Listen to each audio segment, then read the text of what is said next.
இப்படிதான் assistant director ஒருத்தவருடைய குழந்தைக்கு heart operation சொல்லி 3 லட்சம் வேணும்னு சொல்லியிருக்காங்க. அவர் அங்க எங்க அலைஞ்சு 2.5 லட்சம் வரைக்கும் தேத்திட்டாரு. 75,000 மட்டும் அவருக்கு இல்லன்னு சொல்லிட்டோனே எல்லாத்தையும் போய் ஹெல்ப் கேட்கிறாரு. அப்புறம் ஒரு கேமராமேன் வந்திருக்காங்க. அவர்கிட்ட போய் கேட்டோன்னே நான் ஒரு நடிகர்கிட்ட கூட்டு போறேன், அந்த நடிகர் ரொம்ப ஹெல்ப் பண்ணுவாருன்னு சொல்லிட்டு அந்த நடிகர்கிட்ட கூட்டு போறாங்க.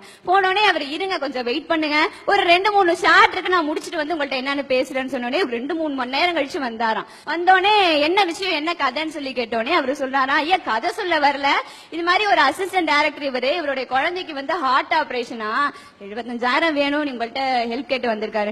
ஏன் இதை முதலே சொல்ல வேண்டியதானே, உன்னை நான் 2-3 மணி நேரம் வெயிட் பண்ண வச்சிருக்க மாட்டேன்ட்டு சொல்லி எவ்வளவு வேணும்னு சொல்லி கேட்டோடனே 75,000 வேணும்னு சொன்னாங்களாம். உடனே மொத்தம் எவ்வளவுன்னு சொல்லுன்னு சொன்னோடனே 3 லட்சம் சொன்னோடனே அந்த இடத்துல தன்னுடைய செக் எடுத்து 3 லட்சத்தையும் எழுதி தந்துட்டு இந்த விஷயம் யாருக்கும் தெரியாம இருக்கணும்னு சொல்லி அனுப்புறாரா.